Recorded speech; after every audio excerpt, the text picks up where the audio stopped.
So what I've done is I've just started removing some of the wood there, and as you can see it's still a bit square.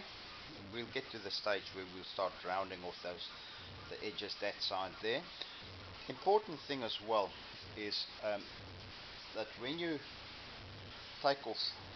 remove material here, you never want to do it that way, because first of all you're going to end up with it making a groove on the side there, which will weaken that area there. And the second thing is, you'll have, as you sort of sand it, you'll have the grooves of sanding going that way. That'll make it more difficult to fit to there. So what you want to do is you want it in the same direction as the grain of the wood.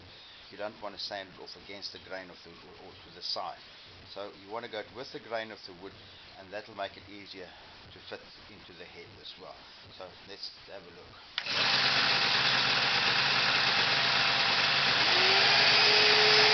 Always remember to put a dust mask on.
Okay, that looks more like it. So now what we want to do is we also just want to check that. If we look there, it looks like it's just about almost, yeah, that looks like it could, yeah, not bad. Look, as you can see, so just catches on the edges there. Now as it goes in, we just want to have a look that this is more or less even. It could have a little bit of a taper there, but not too much, otherwise you end up with the wood curling back and causing some shavings at the back of the head, and yeah, you don't want that. So let's have a look. That doesn't look too bad.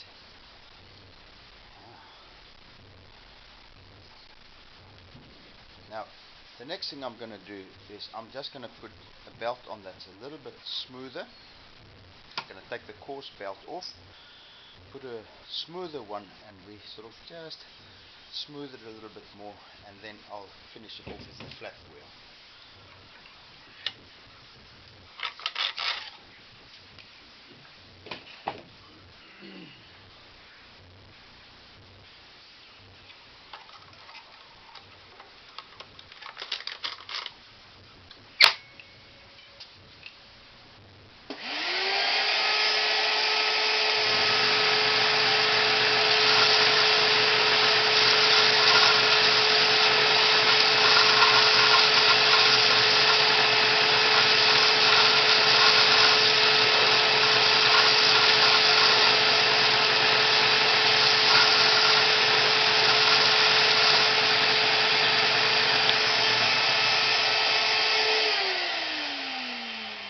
Okay.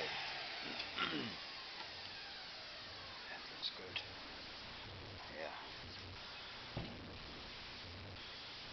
And very slight taper there. That's fine. That's also, I'll just take off a little bit more.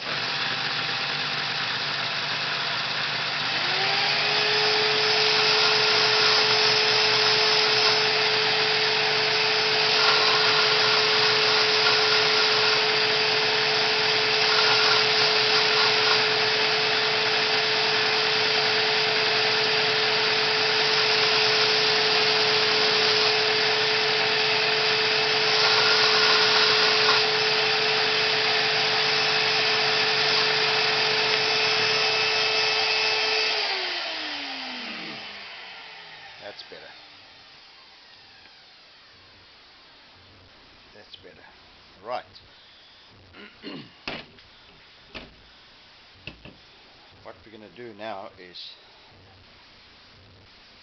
I'm just going to put the flap wheel on this, polish those little edges, those little on the head, on the shoulder there, just smooth that out a little bit, and then we're ready to fit the head. So we're going to swing it around so that we're there. Just remember, here's a piece of cardboard. You put it in so that you don't damage. You don't want the bench wires to leave marks on the head itself. Right.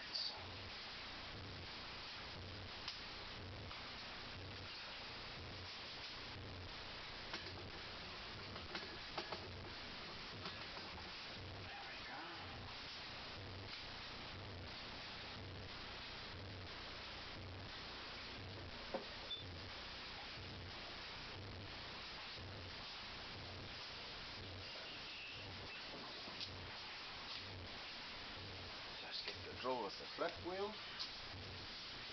There we go. And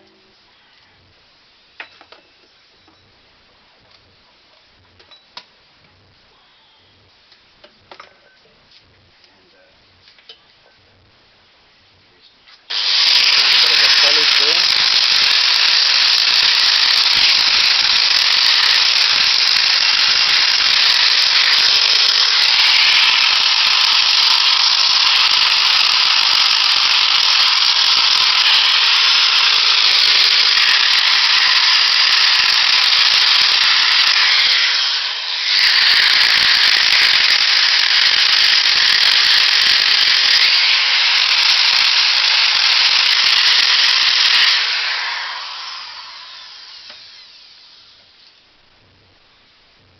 Okay, so that's all nice and smooth now.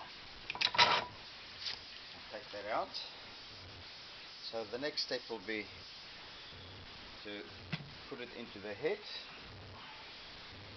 So we'll just take this back a little bit. Look there. Right, now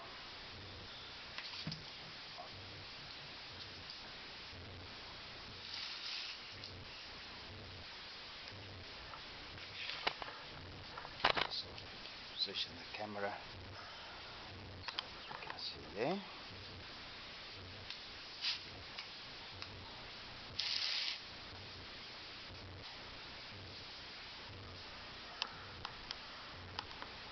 Okay.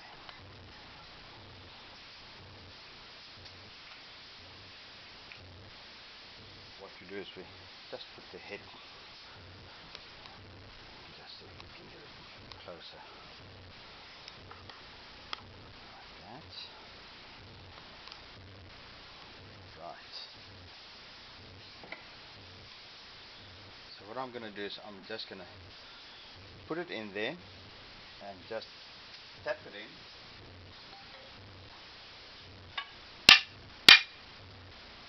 So it's in position now. Now the way to put in a sledgehammer handle is you've got to hit it at the back Now use a hammer that's approximately 500 grams, 600 grams. So you need something that is a little bit heavier than just your normal hammer that you would use around the workshop or so. So something that's got a little bit of weight there. And put on a glove just in case your hand slips or the hammer slips, whatever. Now what you're going to do is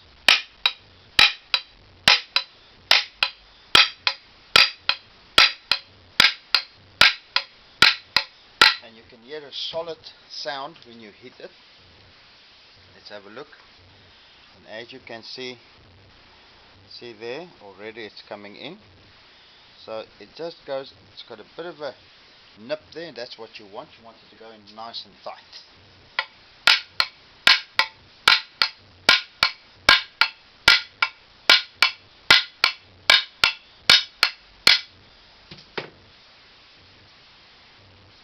Can you see? Already it's halfway in, and let's see how it goes.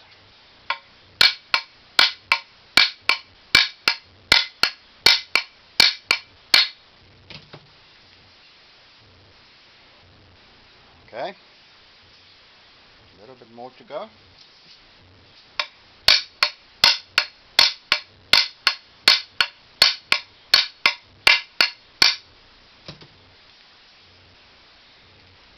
Wow, almost there.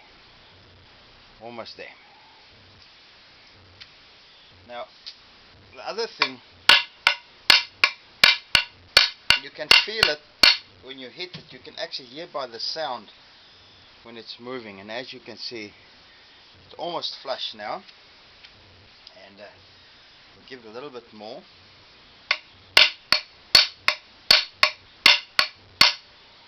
Right, it should about be there. Fine, that's exactly what we want. As you can see there, it's now basically sticking out about 2 millimeters that it sticks out. So what we're going to do is we're going to sort of just open up that little groove there and then put in our little wedge. The other thing that's interesting also is the handles. Once you, as you can see, the hickory is nice and hard, so there's not really much damage. But what you can do is, if for any reason you have a splinter or so coming off, you can always sort of maybe just cut off half an inch or so, and then just polish it nice and smooth and put a bit of clear or varnish on it and seal it. And but usually if you strike it the right place with the hammer, as you can see, you don't really have to do much there. It all comes out nice. Right, I'm gonna then conclude our session here, and then the next session we'll look at how do you fit the wedge and cutting the grooves and everything, and preparing to do the final touches to our hammer. Right, so we will catch you a bit later.